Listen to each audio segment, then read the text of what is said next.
Então, agora eu passo a palavra para a doutora Michela. Bom, primeiro eu gostaria de agradecer a comissão organizadora do simpósio, né, e agradecer, então, a presença de todos vocês aqui para falarmos um pouco sobre esse assunto que fala sobre as coleções, curadoria e os museus científicos no Brasil e no mundo.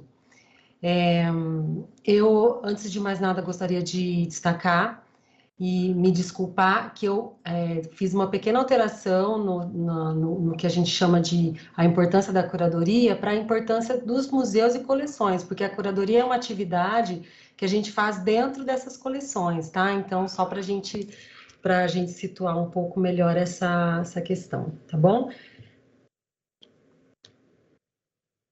Deixa eu ver se eu consigo... Ah, perdão, eu acho que eu parei a apresentação.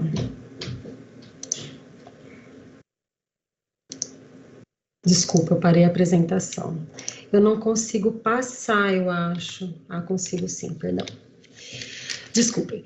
Bom, dentro desse tema sobre o papel, né, da curadoria, das coleções e dos próprios museus na conservação da biodiversidade, eu gostaria de começar a palestra, introduzindo justamente esse questionamento. Qual a relação? Existe relação, né, entre os museus e as coleções zoológicas que estão nessas instituições com a conservação da biodiversidade? Então, se existe, qual seria essa relação? Qual seria essa importância, né? Então, ao longo dessa palestra, eu vou abordar um pouco sobre o que são essas coleções, essas instituições e qual a relação delas, então, com a nossa biodiversidade, tá? E no final a gente discute um pouco e vê se vocês concordam ou não com as minhas conclusões. Alguns pontos importantes que serão abordados, né, dentro desse tema. A conceituação do que é uma coleção zoológica científica, discutir sobre a importância e a aplicabilidade dessas coleções para a sociedade, né? Apresentar os diferentes tipos de coleções que existem nessas instituições e discutir um pouco sobre as coleções zoológicas brasileiras, a situação atual dessas coleções, os desafios e as perspectivas. Bom, o primeiro questionamento para a gente situar o assunto é o que é uma coleção. E uma outra questão é o que é uma coleção zoológica, e um terceiro questionamento, o que é uma coleção zoológica científica. São coisas distintas, levemente distintas, mas com alguns pontos importantes a serem destacados. Uma coleção, ele é um agrupamento de objetos de uma mesma natureza. Então, qualquer um pode ter uma coleção de qualquer tipo de objeto, seja uma coleção de moedas, uma coleção de carrinhos, uma coleção, enfim, uma coleção infantil, tal. Uma coleção zoológica, ela não necessariamente é uma coleção zoológica científica. Existem muitas pessoas que têm o hábito de colecionar conchas ou outro tipo de estrutura animal que encontre e tem essa facilidade de armazenamento. No entanto, a diferença entre a coleção zoológica e uma coleção zoológica científica é exatamente a associação desses objetos ou desses exemplares com os dados procedentes desses espécimes animais, tá? Então, quando a gente fala que uma coleção zoológica ela é científica, quando a gente tenta diferenciar isso, a gente está justamente falando que junto com essa coleção de exemplares, existem uma gama de dados que estão associados a eles, né? De procedência, de data de coleta, enfim, várias outras informações que a gente vai mencionar hoje.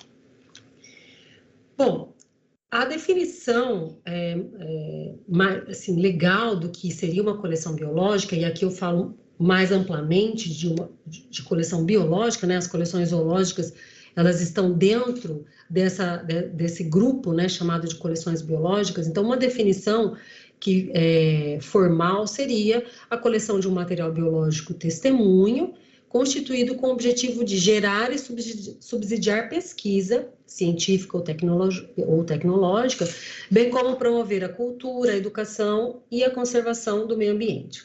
Existem diversos tipos de coleções biológicas e eu falarei das principais aqui, né? Mas a gente aborda geralmente coleções científicas, as coleções didáticas, que são as coleções que se prestam ao ensino, né? Coleções de serviço e coleções particulares. Existem outros tipos de coleções que a gente vai mencionar rapidamente aqui. O importante é a gente saber qual o objetivo e qual a finalidade de cada uma dessas coleções para a pesquisa e para a sociedade em si, né? Algumas definições também que são importantes, que abrangem também essa questão de o que é uma coleção zoológica científica, né? Então, uma reunião ordenada de espécimes mortos, ou partes desses espécimes, partes corporais, também imagens podem ser mencionadas como uma coleção, podem ser citadas como uma coleção científica, sons, tecidos, né? Todos, desde que tudo isso seja devidamente preservado para estudos, né, por um período de tempo aí considerável. Também um conjunto de espécies, imagens, sons coletados preferencialmente em ambiente natural e preparados para que permaneçam em condições de estudo por tempo indeterminado. Importante destacar o que eu já falei, que essas coleções, elas sempre trazem consigo esses dados associados ao espécime, ou seja, que não seja o espécime em si, mas os dados associados também ao som ou à imagem que foi capturada. Alguns tipos de coleções biológicas, né? Então, nós temos as coleções zoológicas, as coleções botânicas e as coleções de micro-organismos. Todas elas são consideradas dentro daquela gama de coleções que eu falei, coleções biológicas, né, científicas. E aonde estão essas coleções? Né? Onde nós podemos encontrá-las? Especialmente em instituições que são destinadas, instituições de pesquisa, que são instituições destinadas ao estudo e também à conservação e exposição desses objetos, né, ou desses exemplares científicos, e também que têm interesse e importância duradoura, ou esses objetos tenham também valor artístico, histórico, né, e científico. É importante falar que isso, basicamente, é a definição do que a gente conhece hoje como os museus, né? Então, os museus são instituições que combinam objeto mais conhecimento, porque a simples coleção não define, simples armazenamento do objeto não define que esse objeto vai ser utilizado para algum tipo de pesquisa. Então, sempre o objeto, juntamente o exemplar, né, biológico, juntamente com o conhecimento que se tem acerca desse exemplar. Bom, só para contextualizar, então, o que é um museu, né? Da onde vem essa palavra, essa terminologia? A palavra museu, ela vem do grego, que significa museum, né? Que significa templo ou morada das musas. Então, essa terminologia veio a partir de uma definição de instituição onde se mantinha ali um grupo de pessoas ou objetos que eram reunidos e estavam sob a proteção, a inspiração das musas. As musas, na mitologia grega, eram entidades que atribuíam inspiração e proteção aos homens, né? Então, o museu, ele a partir da etimologia da palavra, ela se refere a uma instituição onde estão reunidas pessoas que estariam ali para desenvolver pesquisa científica ou arte acerca e sendo inspiradas pelas musas, né? Então, daí vem esse nome museu. Desde do início, então, sempre se constituiu como uma instituição ou científica ou uma instituição que era direcionada para as artes. E no início, sempre com a administração de um sacerdote que era nomeado pelo rei.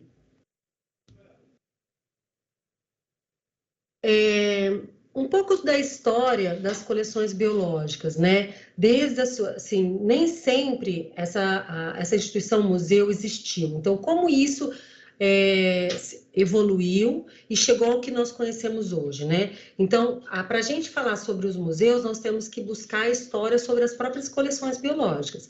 Então, existem alguns períodos que nós podemos destacar no desenvolvimento dessas coleções. Então, o período greco-romano, né? Um período chamado de pré-renascimento, um período muito rico e fértil do Renascimento, período pré-lineu, um período lineu e o período que nós vivemos agora, o período pós-lineu. Eu fiz um breve resumo dos principais acontecimentos ao longo desse período de desenvolvimento da história, para vocês entenderem como tudo chegou ao que a gente conhece hoje, né? Então, na época greco-romana, o principal destaque foi a atividade de Aristóteles.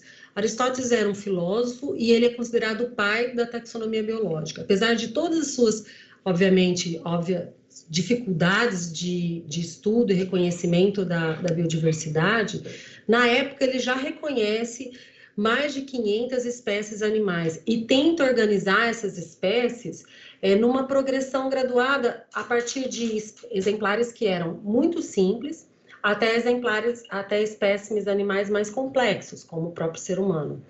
Então, ele estabelece também, naquela época, a tradição de enviar os estudantes ao campo para coletar esses animais, para que ele pudesse estudar essa variedade de fauna, né?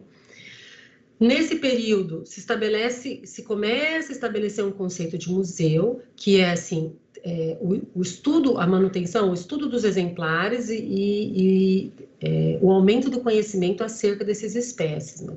No entanto, uma dificuldade é que não haviam técnicas muito bem desenvolvidas de preservação, ou quase nenhuma.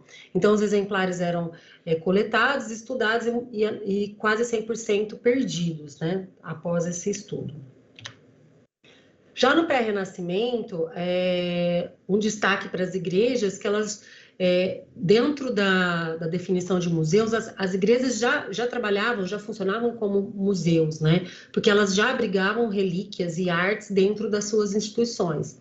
Então, era uma instituição de conhecimento, de desenvolvimento intelectual, né?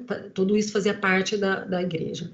É importante destacar que nesse período, um período muito interessante, porque começam a surgir os chamados armários de curiosidade. Na verdade, esses armários, eles são coleções desorganizadas, que começaram a surgir a partir de pessoas que tinham uma certa condição financeira na época, que gostavam de comprar ou vender. Então, aquilo virou como um comércio, né? Então, quem tinha essas coleções, muitas vezes eram pessoas da sociedade um pouco mais abastada, e elas abriam suas coleções particulares para os amigos e pessoas próximas.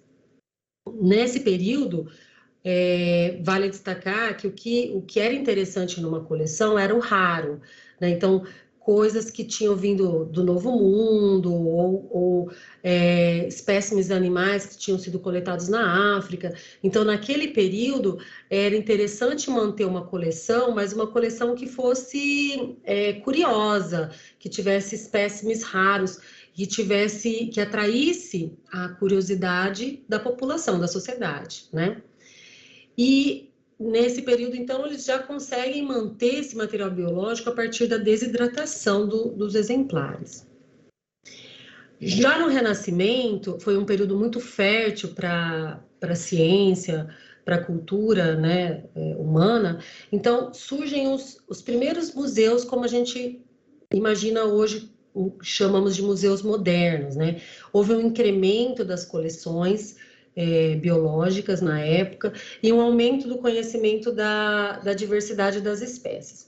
Nesse período também houve um importante período de produção científica, né? Porque Vários livros de história natural foram publicados nesse período, uma vez que coincide com o período da invenção da imprensa, né? Então, houve um início também de catalogação, descrição e ilustração de exemplares. Então, foi um período muito fértil de descrição de exemplares e conhecimento da biodiversidade. O período pré-Linneu começa-se, então, a diferenciar o que havia de coleção, né, que seria apresentada para a população como uma coleção de curiosidade, mas também uma preocupação em separar aquilo que seria usado para a pesquisa científica. Então, o uso científico dessas coleções, né, do estudo desses animais por parte de pesquisadores, filósofos, enfim, pessoas que tinham interesse na história natural. Vale destacar também o surgimento de melhores técnicas de conservação, né? O surgimento de um tipo de vidro que trouxe, chamado de flint glass, que trouxe uma manutenção melhor dos exemplares que eram mantidos em via úmida, melhor desenvolvimento da técnica de taxidermia, né? Melhora, o aumento da concentração do álcool na época, né?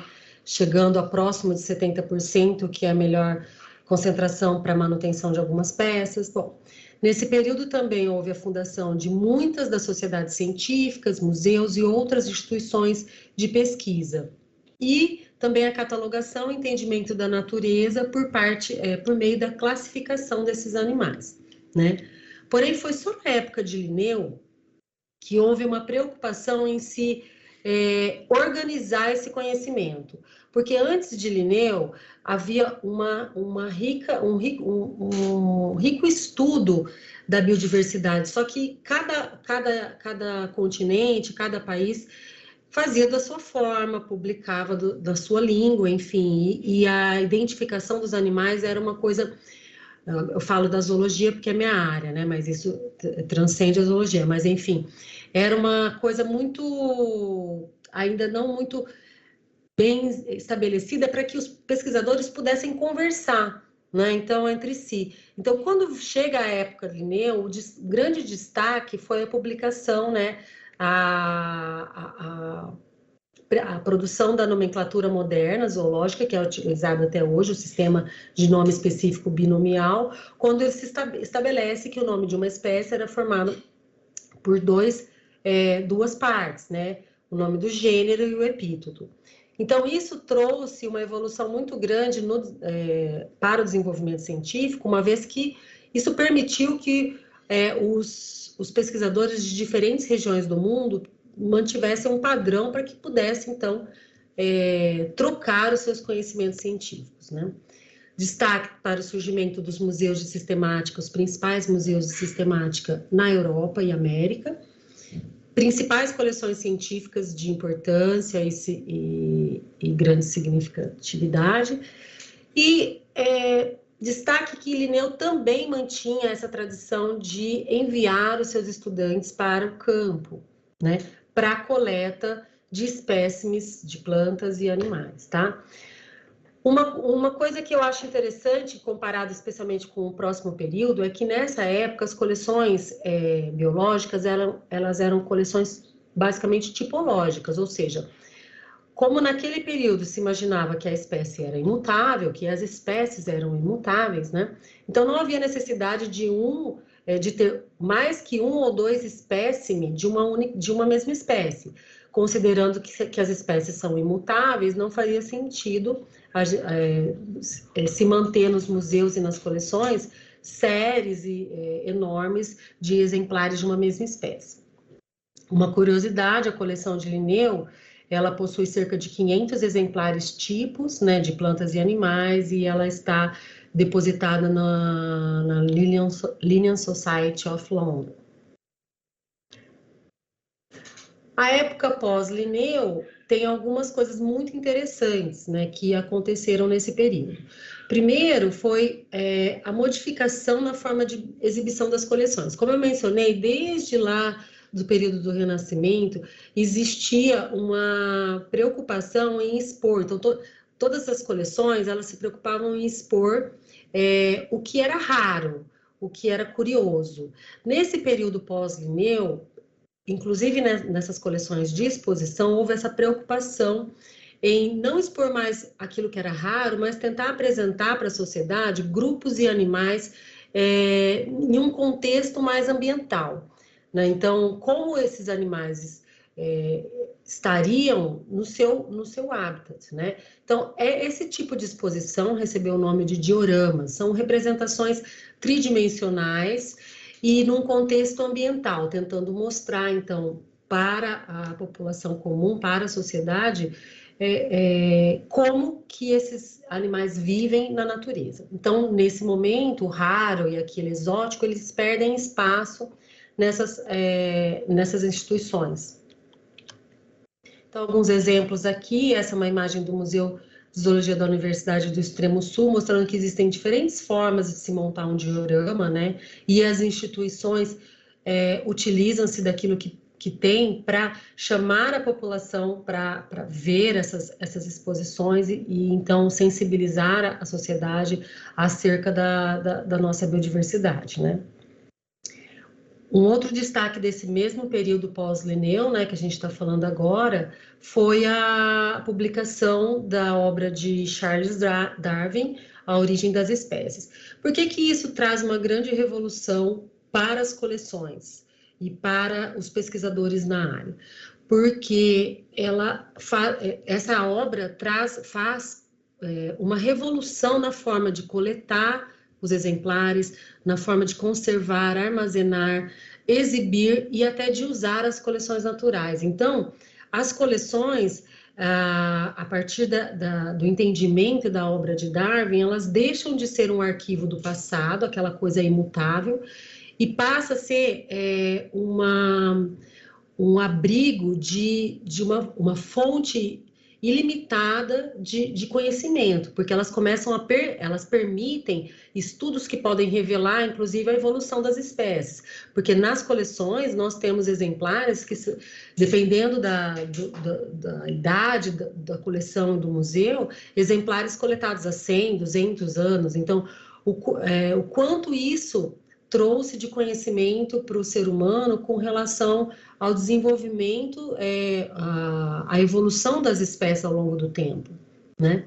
Então, as coleções, e um outro destaque é que houve nesse período já, e a gente mantém isso até hoje, uma preocupação em separar o que é uma coleção de estudo, né, que é aquela coleção de pesquisa ou aquela coleção que vai para a sala de aula, de docência ou didática, também pode ser chamada assim, e o que é uma coleção que vai ser usada para a exposição, uma coleção de exibição.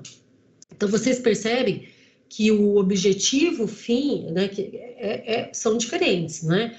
Então, uma coleção de pesquisa, ela tem um objetivo, a de docência, a didática tem outro objetivo, e a disposição, outro objetivo. Então, são públicos diferentes. Então, essa preocupação, essa informação faz com que até a forma de armazenamento e preparação do material também seja diferente. Então, falando de presente e futuro, hoje as coleções biológicas, e a gente está falando mais especificamente das zoológicas, elas representam muito mais do que representava há 100 anos atrás, né? Então, hoje elas são coleções que permitem estudos moleculares, extração de produtos químicos, estudos biogeográficos com base nos dados que estão associados àqueles exemplares. Além disso, nós mantemos também coleções de tecidos, que são coleções anexas aos exemplares, né? Com a divulgação do acervo, né, a gente consegue viabilizar vários outros tipos de estudos, né? Então, uma preocupação com o sistema de informação dessa biodiversidade, né? Então, isso tudo é muito importante.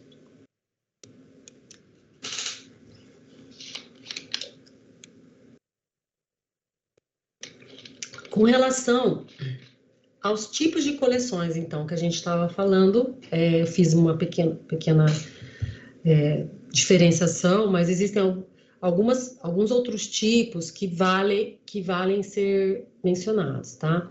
Então, as coleções de pesquisa são as que a gente já comentou bastante aqui. São, geralmente, grandes coleções, né? Que, em geral, estão em museus ou em outras instituições de pesquisa. Podem ser públicas ou privadas, mas no nosso país elas mais comumente estão presentes nas instituições públicas de pesquisa, né? É bom destacar que esse material da coleção de pesquisa tem que ser um material em bom estado e sempre, isso eu destaco, sempre com os dados completos de procedência. Quanto mais informação, melhor. Eu coloquei essa frase embaixo, com crescimento numérico desuniforme, porque isso é muito comum acontecer quase que em todos os museus do Brasil e do mundo. Então, nunca dentro de um museu, uma coleção cresce igual a outra. Então, se um museu tem um pesquisador na área de borboletas, lepidóptera, obviamente que a coleção de lepidóptera vai crescer mais do que a coleção, por exemplo, de equinodermata, né? Então, e isso vale para todos os museus, tá? Então, quando eu coloco crescimento numérico desuniforme, isso quer dizer que nem sempre aquelas coleções têm um crescimento de todas o seu acervo, de todos os grupos ao mesmo tempo, e de forma igual. Bom, além das coleções de pesquisa, eu sempre gosto de citar, então, as coleções didáticas, que a gente já mencionou, que são coleções que têm um destino, né, um material de ensino, de demonstração, de treinamento, um material que vai para a sala de aula. As coleções regionais, elas também são coleções científicas, né, de pesquisa. No entanto, elas se preocupam mais com a manutenção de espécimes de determinada localidade, área ou região. Então, existem pequenas coleções em determinadas regiões, por exemplo, do Brasil, que são coleções de pesquisa, mas não são de grandes museus, tá? Então, a gente chama isso de uma coleção regional.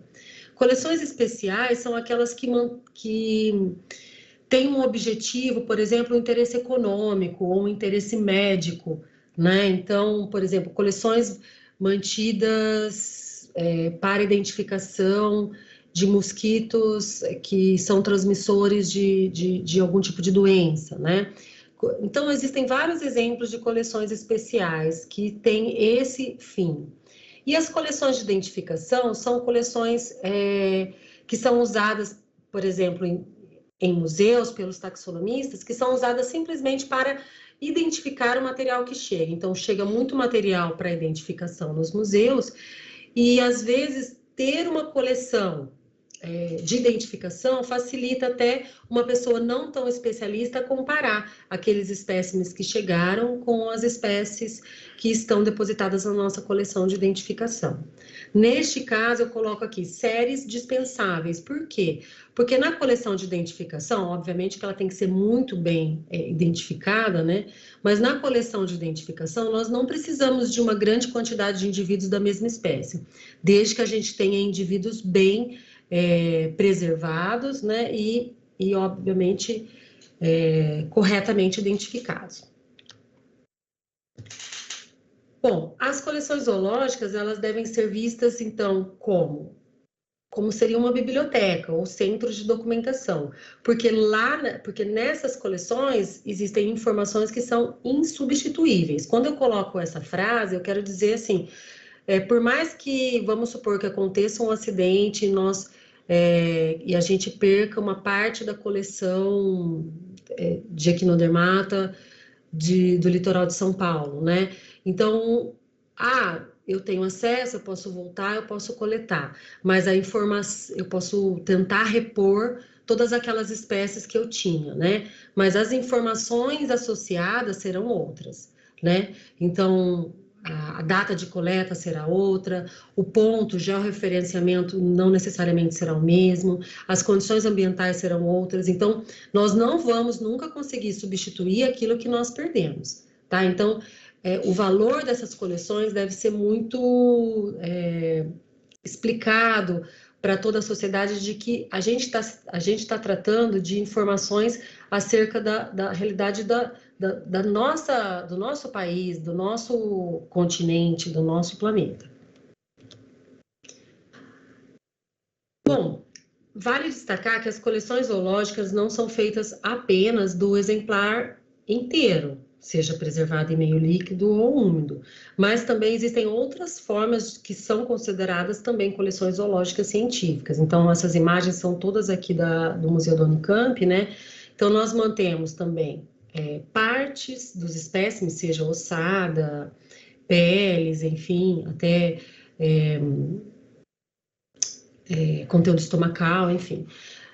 Objetos ou produtos que são resultantes do trabalho animal, então nós temos associada à coleção zoológica, a coleção de ninhos, a coleção de ovos, a coleção de patas, né, que são marcadas em gesso, então patas que são de grandes felinos, e também a coleção audiovisual, coleção sonora, os vídeos, as imagens e tal. Então, vou falar um pouquinho de cada um. Então, as coleções zoológicas, de forma geral, elas são fonte de informação para o pesquisador e para a sociedade em si, né? Não é só para o pesquisador. Informação passada, informação atual também. Além disso, funcionam como bancos genéticos, herança cultural de um povo, né? Vale destacar muito isso.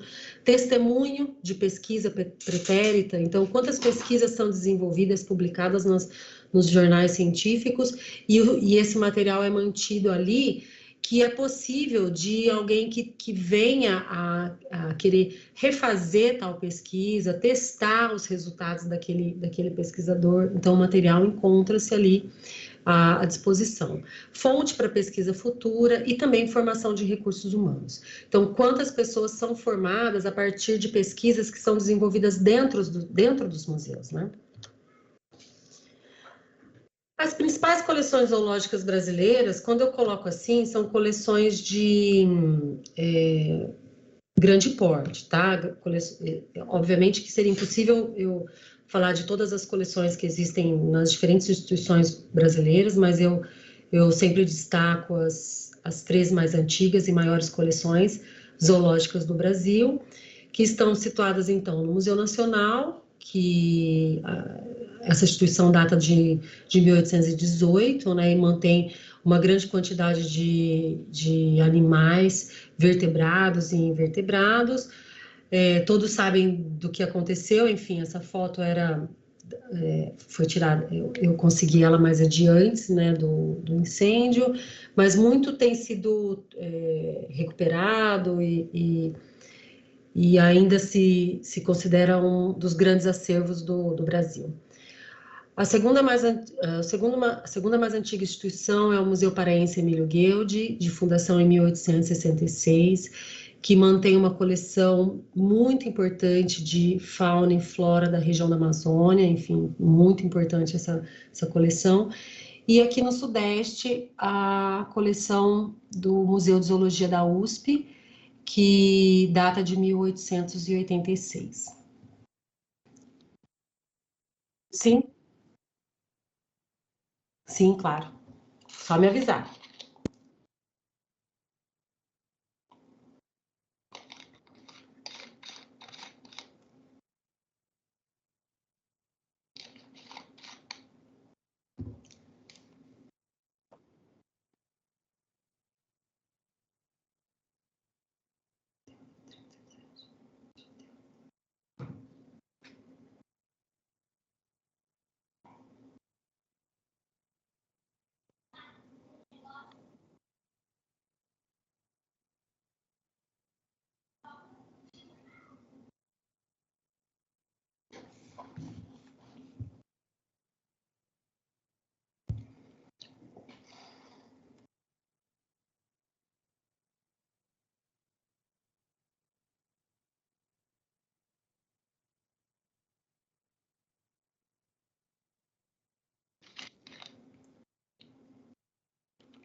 Posso continuar? Ok. Bom, então eu não poderia deixar de falar, e eu tenho mais tranquilidade, facilidade, óbvia, de falar sobre o museu que eu trabalho, né? Então, eu vou falar um pouquinho sobre o Museu de Diversidade Biológica, o MDBio, aqui da Unicamp, né? Área Zoologia. Então, o nosso museu, ele surgiu em 1992, como Museu de História Natural, professor Adão Cardoso, que foi um professor aqui do Instituto de Biologia, né? Em 2007, o museu ele começa uma nova fase, com uma nova coordenação, né? E ele recebe um outro nome, que foi o Museu de Zoologia da Universidade Estadual de Campinas. Por quê? Porque naquele período se entendia que nós não tínhamos uma coleção de história natural, nós tínhamos uma coleção unicamente de zoologia, né? Porém, a partir do crescimento do Museu de Zoologia e também do crescimento do herbário da Universidade Estadual de Campinas, né, da Unicamp, houve um movimento no sentido de unir essas duas coleções, que são as coleções científicas botânicas e as coleções científicas zoológicas, no intuito que nós tivéssemos um museu mais forte, mais robusto, com todas as nossas coleções biológicas concentradas em uma única instituição. Então, a partir desse ano, surge então o Museu de Diversidade Biológica, com duas áreas principais: a área zoologia, com todas as coleções zoológicas, e a área botânica, com o acervo do herbário, né? Então, hoje nós estamos trabalhando nesse sentido de unir todo o nosso acervo biológico. Com relação à área zoologia, eu destaco que nós somos, apesar de nós sermos um museu jovem, comparado com os grandes museus mais antigos do Brasil, a gente tem crescido bastante, especialmente em alguns grupos, né? Então, hoje nós mantemos 44 coleções científicas, são as 5 coleções de vertebrados, peixes, anfíbios, répteis, aves e mamíferos, e quase 40 coleções de invertebrados. Nós estamos nos aproximando de 1 milhão de exemplares tombados e temos mais de 400 mil aguardando tombamento. Um diferencial do MDBio aqui da Unicamp é que todas as nossas coleções estão catalogadas e informatizadas em bancos de dados internos nossos, e a partir dos nossos bancos de dados nós disponibilizamos todos os dados para a comunidade científica, né, para acesso remoto. Então, todas as nossas informações, os dados associados estão disponíveis via CRIA, né, Centro de Referência e Informação Ambiental, que eu vou passando para vocês o site ao longo da nossa conversa. Então, esse é o nosso site, né, onde a gente tem acesso às coleções. Então, aqui, eu não sei se vocês veem o meu mouse, mas enfim, aqui a gente consegue acessar a coleção de espécimes e também a coleção audiovisual. Acessando pela coleção de espécimes, a gente tem toda a lista de espécimes de todas as coleções que estão disponíveis, né? E aí, escolhendo uma delas, automaticamente o visitante ele é levado até o site do Species Link, que é o projeto do CRIA, né? Que abriga todas as coleções, então, do nosso museu. Nesse site, vocês conseguem fazer buscas a partir de um formulário de buscas aqui, e esse formulário permite a pesquisa a partir de localidade, de nome científico, de família. Então, o pesquisador, o visitante, consegue ter acesso a todo o nosso acervo a partir desse site do Species Link.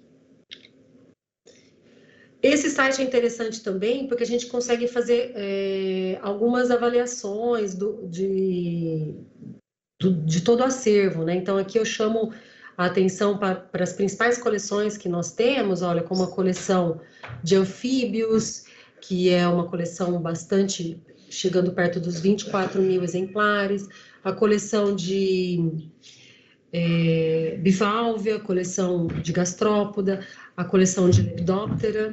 Eu não poderia, apesar de não tão representativa quanto as outras, mas eu não poderia deixar de chamar atenção para a coleção de Equinodermata e também a coleção de peixes e de poliquetas, né, de Annelida poliqueta.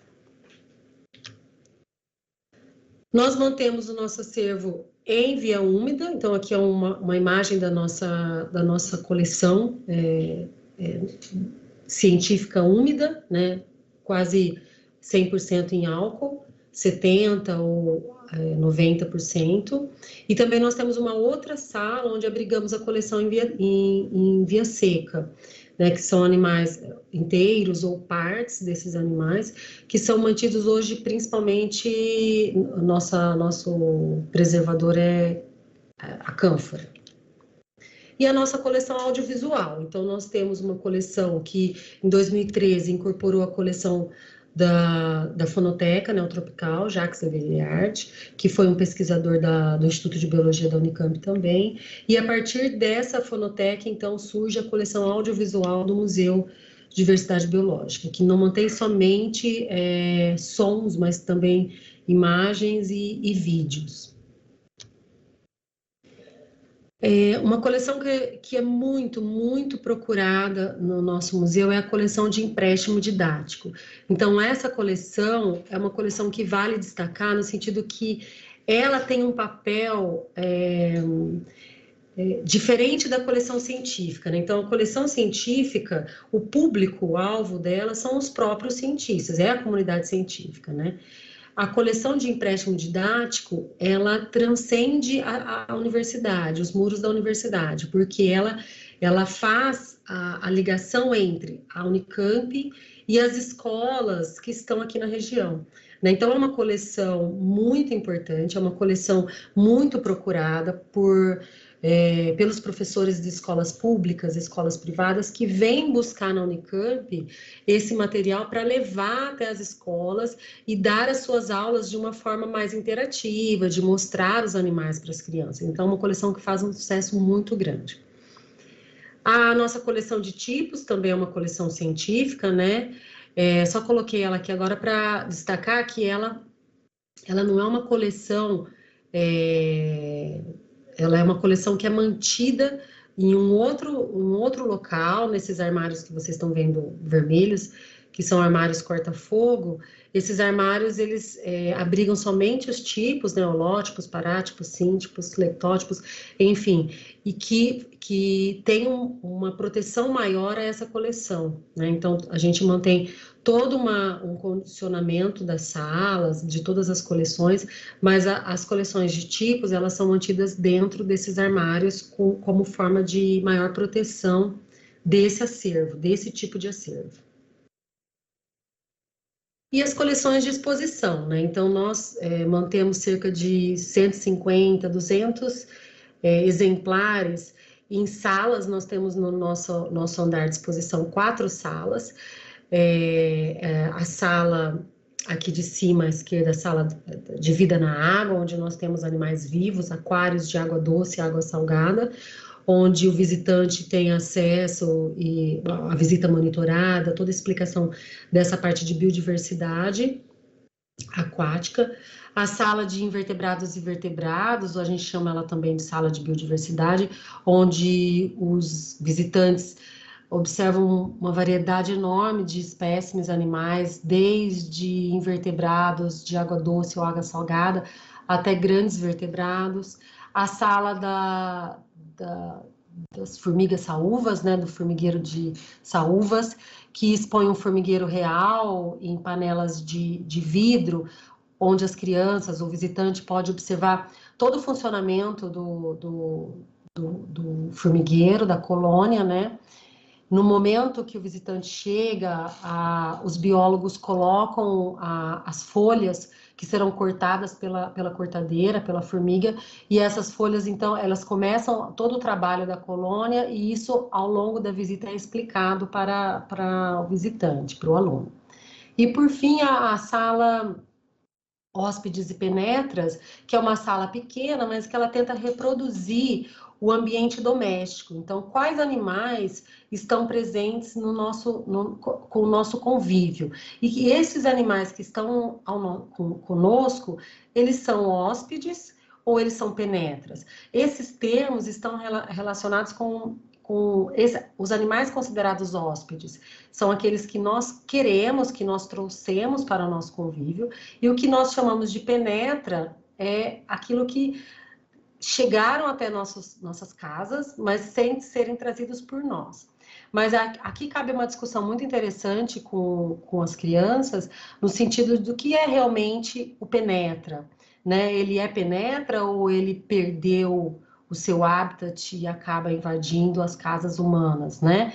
E aquilo que é considerado penetra e talvez não seja um penetra, né? Então a gente discute várias questões nessa sala, apesar de ser uma sala simples, é uma sala bem rica em termos de discussão da biodiversidade, do valor dos animais e de quanto o ser humano influencia no habitat dessas espécies. Aqui para mostrar que eu gostaria de, assim, depois que com a chegada da pandemia, nós precisamos parar muitas das atividades presenciais e a visitação foi a primeira delas, né? Porque nós não podíamos mais receber os visitantes, sejam crianças ou adultos. Então, nós começamos a trabalhar em projetos de extensão virtuais. Então, fica aqui o convite que vocês acessem o nosso site para conhecer os vídeos que nós produzimos e todo o material tentando expor a zoologia, misturando com um pouco de arte, diversão, para que levássemos um pouco do museu nesse período de distanciamento social. Então fica aqui o convite para que entrem no nosso site, tá? E tenham a curiosidade de dar uma navegada, porque tem várias coisas interessantes por lá. Rapidamente, falando sobre a importância e a aplicabilidade, então, das coleções zoológicas, né? Então, fica aqui a questão. O quanto a sociedade entende, o quanto as pessoas que não são dessa área entendem sobre a importância dessas coleções biológicas. E eu falo mais especificamente das zoológicas, né? Qual a aplicabilidade? O que traz de por quê, qual o motivo de se coletar animais e mantê-los em coleções científicas, né? Então, eu trago aqui alguns exemplos dessas importâncias, dessa aplicabilidade.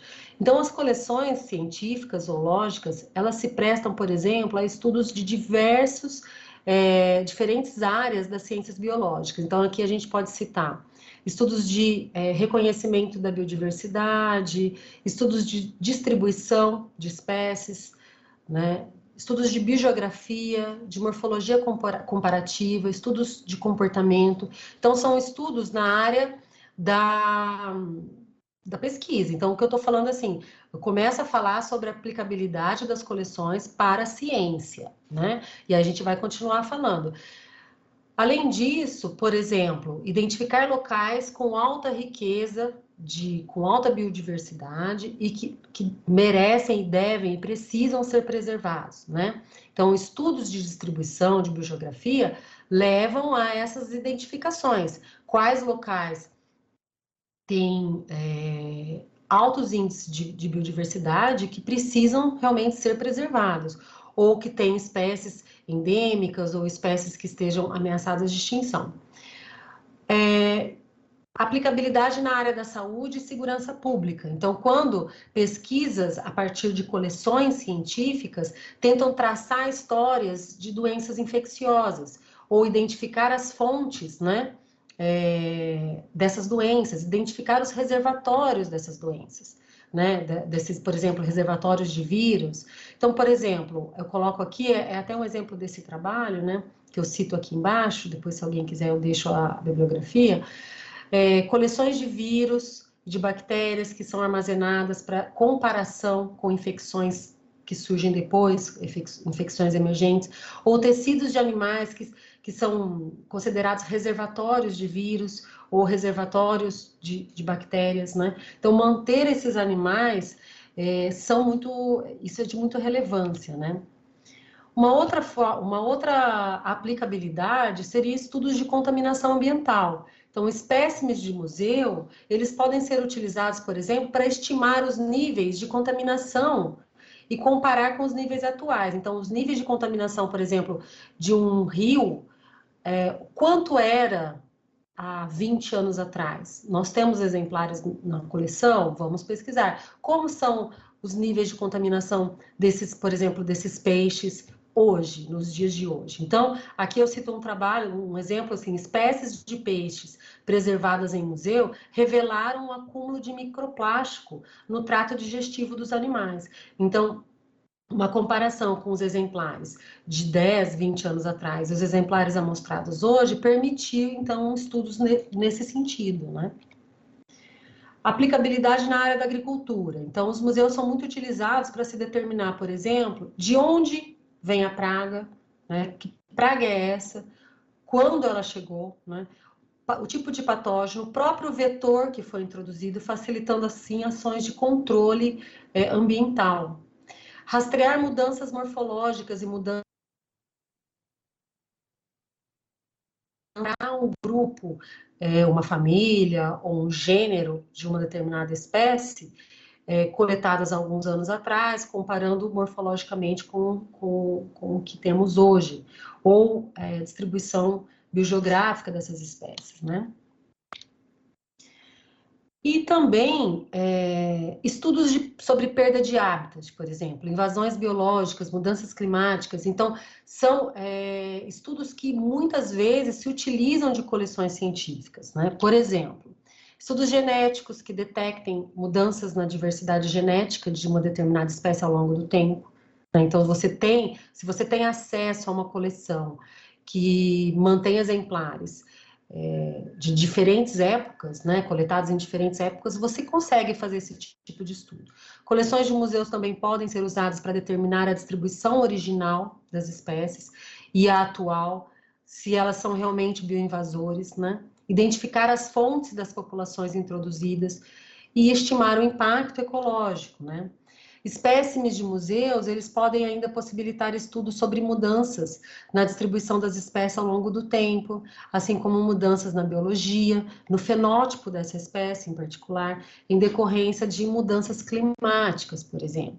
Então, espécies que apresentavam uma determinada coloração há 5 anos atrás e hoje nós encontramos essa mesma espécie com a outra coloração. O que aconteceu, né? Houve um impacto ambiental, ela teve algum recurso alimentar que foi introduzido ou que foi retirado, né? Então, estudos nesse sentido. E aí a pergunta que fica é o seguinte: as coleções científicas ou os museus, né, as duas coisas, são realmente usadas pela população, né, pelo cientista? O cientista se utiliza dessas coleções? O quanto de material que é identificado pelos curadores que trabalham nos museus, né? O quanto que essas coleções são citadas realmente nas publicações científicas dos pesquisadores? E aqui eu destaco esse trabalho que eu já mencionei, mas é um trabalho onde os autores falam sobre o valor das coleções do museu na pesquisa, mas também para a sociedade, né? Então, eles chamam atenção, inclusive, para o suporte logístico e financeiro que os museus e as coleções dão à sociedade científica, mas à sociedade em si. Uma vez que dando esse suporte logístico, ele faz com que o pesquisador muitas vezes não precise gastar tanto na sua pesquisa, indo a campo, novas coletas, porque ele tem acesso a esse material nos museus. Então, por exemplo, aqui ele menciona, né? Ele faz uma comparação dos museus americanos falando, olha, e aqui ele fala principalmente da coleção entomológica, porque é a área dele, né?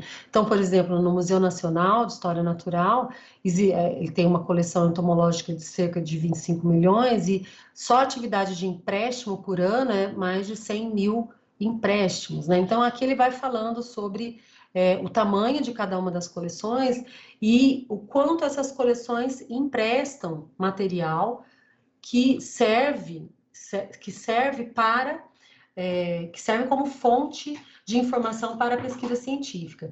E aqui o quanto esses museus são citados, né?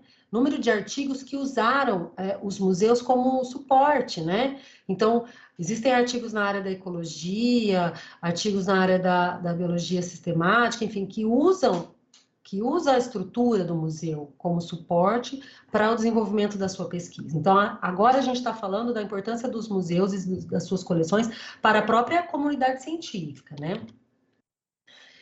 Para a sociedade, além de outros que a gente ainda vai que mencionei e a gente vai dar uma ampliada, mas para a sociedade, a própria economia de tempo e dinheiro traz benefício à sociedade, né?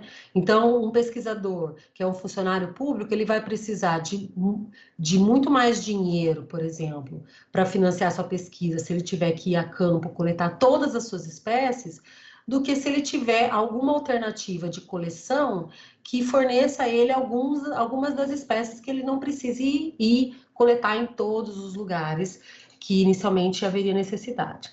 Então, aqui, por exemplo, eu peguei isso no site do CIBBR, que é o Sistema de Informação sobre Biodiversidade Brasileira, que está no site do governo federal, né? Então, você encontra já várias coleções científicas, zoológicas, registradas em todo o país. Então, você descobrir, por exemplo, naquela região que eu deveria coletar aquele anfíbio, aquela coleção regional mantém um acervo muito interessante que abarca toda ou quase uma grande biodiversidade daquelas espécies da região. Então, isso faz com que o pesquisador, muitas vezes, não precise ir a campo novamente. Dependendo do estudo que ele faz, ele pode se utilizar da coleção científica daquela região. Quais são os desafios, então, para as coleções, né? Qual são as etapas que nós precisamos vencer para manter importantes coleções e valiosas coleções científicas no nosso país? Então, a falta de especialistas, de taxonomistas em determinadas áreas, é um dos primeiros obstáculos a serem vencidos dentro das coleções. A falta de tradição de depositar o material em acervos científicos, né? Então, isso eu acho que isso já é um item que eu tenho visto que tem melhorado muito, né? Mesmo trabalhos na área de ecologia, de fisiologia, a gente tem recebido bastante material, mas é um trabalho de formiguinha. A gente tem que ir sempre no intuito de convencer esses pesquisadores que não são na área, assim, da área taxonômica ou morfológica, de que é importante depositar o seu material nas coleções. O alto custo dessa manutenção, né, manter coleções científicas não é barato, não só na manutenção em si, com relação à estrutura física, mas também com relação aos recursos humanos que trabalham na manutenção dessas coleções, né? Falta de investimento e compromisso institucional de longo prazo, porque a questão não adianta a gente ter, por exemplo, na gestão desse reitor, um investimento na nossa coleção e na gestão seguinte, não haver essa preocupação, né? Então, há necessidade de um compromisso institucional a longo prazo. E também a informatização e disponibilização dos dados das coleções. Isso esbarra também em falta de recursos, né? Porque para fazermos a informatização dos dados, precisamos de investimentos, inclusive em pessoal, para podermos depois disponibilizar esses dados para a comunidade. Então, essa citação desse trabalho eu gosto bastante quando esses autores mencionam que as coleções zoológicas no Brasil, elas são erguidas com um esforço isolado de pesquisadores ou de instituições. Então, deve haver a gente precisa lutar no sentido de haver uma preocupação institucional e uma preocupação do país mesmo, governamental, né? Com esse acervo, com com esse patrimônio que nós temos do nosso país. O CIBBR, ele tá, eu cito novamente aqui, porque essa questão de disponibilização dos dados, ela tem sido uma preocupação para todos os níveis governamentais, né? Então, o CIBBR é um sistema que tem se preocupado em reunir informações sobre quais são as instituições que mantêm coleções científicas, quais são essas coleções. Então, é uma preocupação inicial, é um primeiro passo para a organização dos dados, dos nossos dados sobre biodiversidade. Então, isso é um passo muito importante. Investimento e valorização. Então, isso é uma preocupação constante de todos os museus. Investimento, valorização dos acervos. Porque aquilo que não valorizamos, a gente não investe, né? Porque não tem valor, só se investe naquilo que a gente dá valor. Isso serve para o pessoal também, né? Então, acontecimentos como esses, né, do Butantã em 2010 e no Museu Nacional em 2018, são demonstrações de pouca valorização do nosso patrimônio, né? Do nosso patrimônio, agora eu estou falando do patrimônio biológico, né? Então, nesse momento, eu destaco o papel dos museus, das coleções biológicas, de uma maneira geral, para fortalecer, né, sensibilizar a sociedade como um todo, para valorizar mais o que nós temos em nossas instituições. Aqui eu retomo, então, aquela pergunta inicial: qual a relação entre os museus e as coleções zoológicas com a conservação da biodiversidade?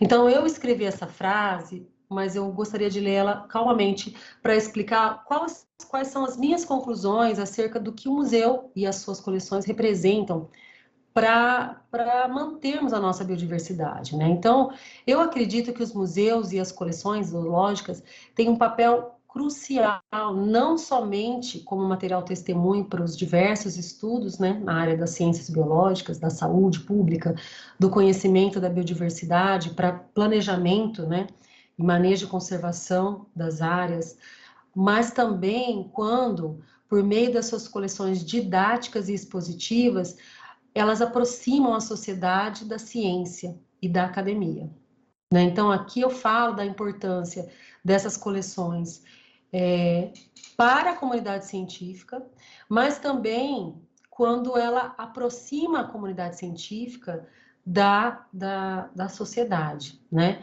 Não se dá importância àquilo que não se conhece. Então, quando a sociedade não sabe a importância, não sabe para que serve, ela não vai dar importância para aquilo. Ela não vai achar que aquilo merece investimento, né? Os museus, eles têm um importante papel na sensibilização quanto à importância da biodiversidade e consequente conservação dela.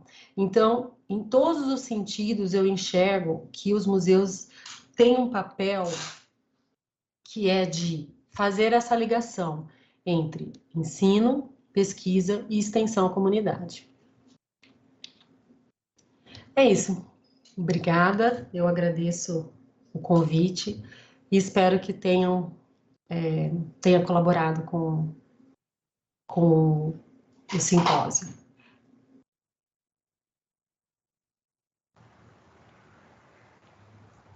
Nós que agradecemos, doutora Michela, foi muito enriquecedora e eu, por exemplo, fico muito deslumbrada quando falam desse tema.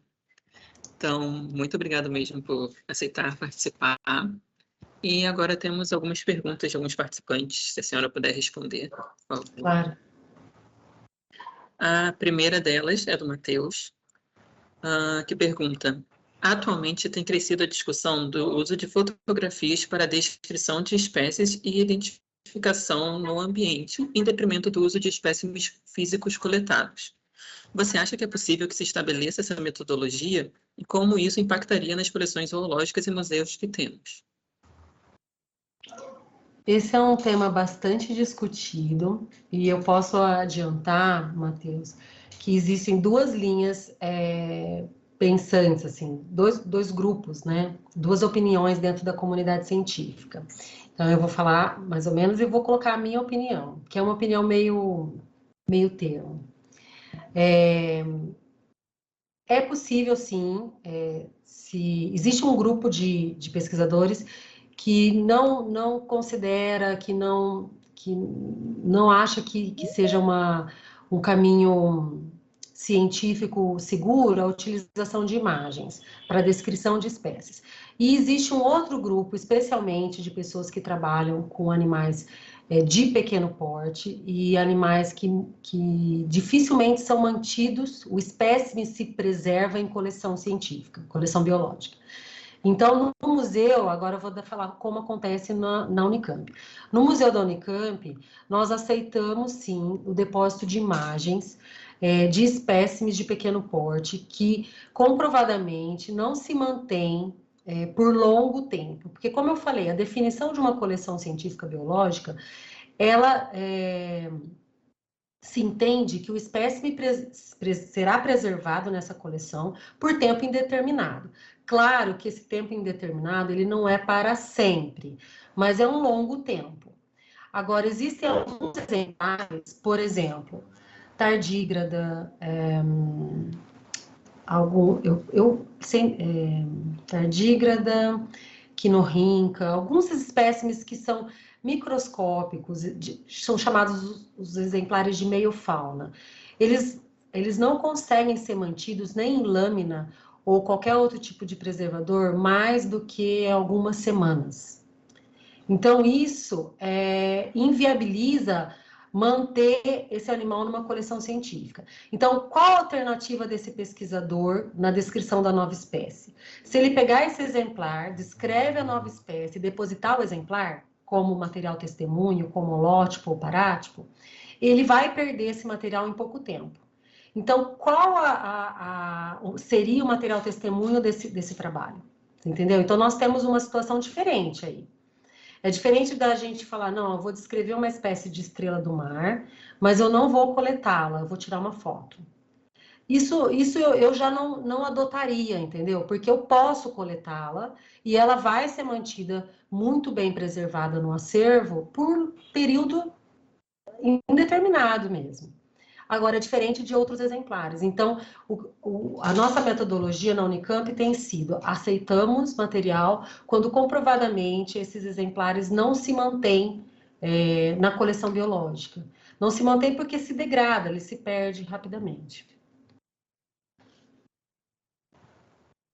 Obrigado pela resposta. A gente ainda tem tempo aqui para umas 2 perguntas.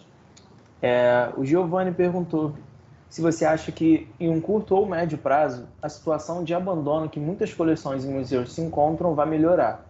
A senhora acha que a população realmente entende a importância e o valor incalculável dos museus e coleções? O que podemos fazer para trazer mais a população para perto dos museus e da ciência? Primeira pergunta, a primeira parte. Sim, eu espero que sim. Você acha que essas condições vão melhorar? Eu espero que sim. Eu acho que sim, eu sou uma pessoa otimista. Eu espero que sim, eu acredito que sim. Por quê? E o que nós podemos fazer? Exatamente o que a gente tem tentado discutir muito nos simpósios, nas reuniões, e também uma preocupação de que a gente não fale isso só para a comunidade científica, de que a gente leve esse assunto para fora da academia. Né? A importância dos museus seria no sentido de aproximar ciência e sociedade. Então, o que pode ser feito é exatamente o que eu tenho visto em algumas instituições e reforçar isso para quem ainda não faz. Atividades de extensão à comunidade. Né? A comunidade precisa entender qual a importância, e não tem como entender se nós não levarmos até lá. Então, a atividade de extensão é um viés da universidade que, por muito tempo, ela ficou em segundo plano, porque a pesquisa, ela toma tempo, a exigência maior, então o pesquisador tem que publicar, ele tem que dar a aula no ensino superior, e a extensão foi ficando. Tanto que essa conversa com a sociedade, ela, em algum momento, até eu assisti uma palestra há pouco tempo, do professor Francisco Franco, do Butantan, ele menciona exatamente isso. Então, eu achei tão interessante em que momento que a sociedade que a ciência rompeu com a sociedade, né? Porque foi nesse momento que nós perdemos o apoio da sociedade. Porque a sociedade não entende mais a importância do que se faz dentro das instituições de pesquisa. Então, o que podemos fazer é restabelecer a importância das atividades de extensão. É importante fazer pesquisa? Sim. É importante dar aula na graduação? Muito. Mas a extensão tem que ter a mesma importância. Nós temos que levar de uma forma que seja compreensível, claro, numa linguagem compreensível para a população. Então, a gente pode levar para as escolas, por exemplo, a nossa coleção de empréstimo didático. É uma coleção que tem um sucesso incrível na Unicamp. Nós recebemos declarações, depoimentos de professores dizendo que as crianças se encantam, porque uma coisa é você ter uma aula sobre aves, outra coisa é você, depois da aula, poder ver, né? Ver um pinguim, ver uma outra ave, para passar a mão nela, né? Então, nós temos relatos de professores que falam que tem alunos deficientes visuais, que eles puderam, pela primeira vez, saber o que era a pena de uma ave, né? Porque eles tinham a aula teórica, mas não tinham a prática, né? Então, a gente pode começar pelas escolas, mas a gente também pode levar além das escolas, a gente pode fazer uma feira de ciências, uma exposição, né? Então, tudo isso é válido, a gente tem que dar esse tipo de importância, tanto quanto a universidade tem na área da ciência e da educação. E a Thaís também pergunta: qual a diferença de manuseio e manutenção de itens de coleções didáticas e itens de outras coleções científicas? Desculpa, repete, eu não entendi. Qual a diferença de manuseio e manutenção de itens de coleções didáticas dos itens de outras coleções científicas? Bom, a coleção didática, assim, manuseio e manutenção são coisas diferentes, né? A coleção didática, ela é muito mais manuseada do que a coleção científica. Manuseada, quero dizer, as pessoas pegam, né? Então, você leva a coleção didática para a sala de aula com o intuito de que o aluno aprenda. Então, ele precisa tocar, ele precisa olhar, ele precisa colocar na lupa. Então, ela é muito mais manuseada do que a coleção científica. A coleção científica, ela é manuseada por quem? Pelo cientista, pelo pesquisador. Então, ela é muito menos degradada. Então, a coleção científica, ela, teoricamente, ela tem que durar muitos e muitos e muitos anos, né? A coleção didática, não. Ela tem um tempo de vida menor, porque ela, obviamente, vai se perder. Os exemplares se perdem mais rapidamente. Com relação à manutenção, a manutenção é muito semelhante. Então, assim, o que se mantém em álcool na coleção científica, também mantemos em álcool na coleção didática. O que pode ser mantido em via seca na coleção científica, também pode ser mantido em via seca na coleção didática. Então, a manutenção, ela é semelhante, com algumas poucas diferenças. Agora, o manuseio, ele é diferente, então, consequentemente, o tempo de vida da coleção também é muito diferente. Obrigado pela resposta, né? Mais uma pergunta. A gente não está mais com tempo de fazer mais perguntas, a gente vai fazer agora aqui o encerramento do intervalo, mas antes eu queria saber se você quer falar alguma coisa, se você quer dar algum recado, pode ficar à vontade. Olha, o único recado que eu gostaria de falar é que eu tenho me preocupado bastante em falar não só dentro do meio científico, mas levar um pouco desse assunto sobre a importância da da nossa biodiversidade, da conservação dos nossos hábitats. E isso faz, isso passa intimamente pelas coleções, né?